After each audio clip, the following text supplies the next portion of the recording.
time by. Billy Book now up to third. Alfie McBain, Amy Peacock still in sixth. Will Swales, George Kay, Adam Catling, Curtis Latimer is the driver, and Levi Earl. Holden pings out again and swaps back those two again, so there's a third time now Vogt and Holden have swapped positions. Levi Earl is up to 11th, just outside the top 10 from 21st, and Levi needing a fresh points haul to assist him in that championship. Yep. So we'll keep an eye on his progress. He's got one win from pole, and this one moves to make up points from the back. Now second and third still haven't really finished their scrabble. You can see what's happening with Perrin. He's over a second ahead now. Yes, and with Perrin leading this heat, he's leading the championship. He's extending that championship lead, and Levi Earl will be on a damage limitation in that 10th place. Holden has done Scrivens. Holden's done Scrivens again, but Vinnie Vogt now is up and about. So Scrivens drops down to third. Holden's moving to second again, and you've got Vogt now right on the tail. So the mainly blue car. So what happened to Holden then? Because he dropped back to the clutches of Billy Vogt, and he's now gotten past, repassed Vogt, and then he repassed Scrivens, and now he's pulled a gap. Yeah, I think so. Yeah, I mean, his tyres came in at half distance. Oh, and absolutely on the limit of adhesion there from Billy Vogt. He was almost saying a very close up close personal chat with I think has Billy got a drop down? It's just a dirty mark on the front of it. Looks low, doesn't it? That looks low, doesn't it? Yeah. And there's a big kind of mark on the front of it as well, which obviously maybe from a previous race. But I'm not sure. It's hard to tell. It does look very, very low, doesn't it? Yeah, I think he's got a drop down the nose there. Yeah. We're 5 seconds further back from where he should be. What we're talking about there is a rule that if the bumper is held on the front of the cart by a mechanism, that if you hit it too hard, if you hit someone too hard, or if you hit anything too hard, the mechanism releases the bumper and it drops down. So we talk about drop bumpers. Now when they go after this race, they will go into scrutineering, and the scrutineer will see whose bumpers have dropped down, and they will issue them a 5-second penalty on their race time. Levi Earl has dropped right out of contention, 25th. So a problem for Earl. He was up inside the top 10 at one point, so that's really damaged his championship. With Mason Perrin maximising the haul of points here in what will be his second heat of the day. And here we go, still battling on, aren't they, Nick? I think this will be what's called a race-long battle. I think actually bridging the gap, actually, Tom.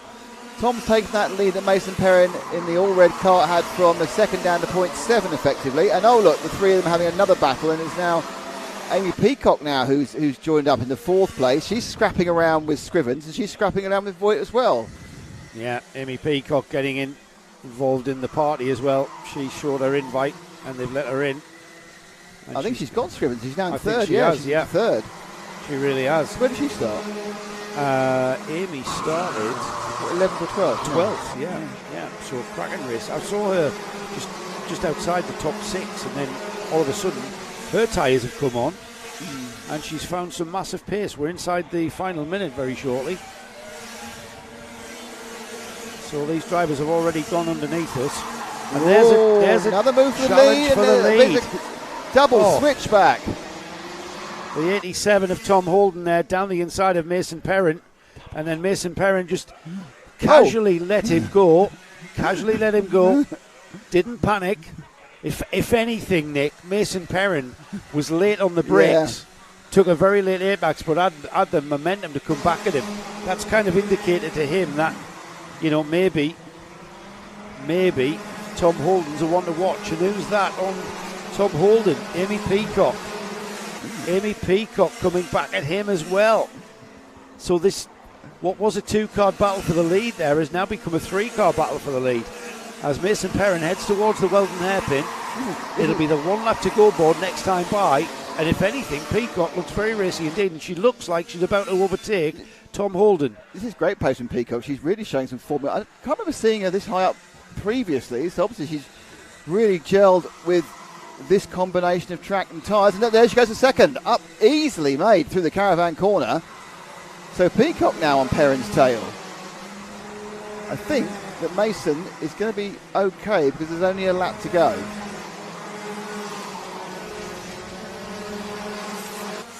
I'm not sure we've seen Emmy Peacock out in the NKC before. This is the last round you can join as a guest. I'm just a quick check there. And Emmy Peacock. And she's going to lose it. It swaps back again, and the over and under. Side by side. Holden, who's going to break latest? And it's Peacock. So Peacock, no, she's on the outside, on the inside. The two. They've got to sort themselves out before that kink on that back stretch towards the second chicane, haven't they? He's a last chance. No, Holden defends. Defend well now. She's squeezed by. But no one's managed to do this yet. No one's managed to take the outside line into the complex. No. And neither can she. So, but then now she's got the push wide. Side by side into the final turn. Side by side out of the final turn. She's got him. Who's going to take that second place? Wow, that was absolute. I reckon if this is her first race, that to me smacked of local knowledge.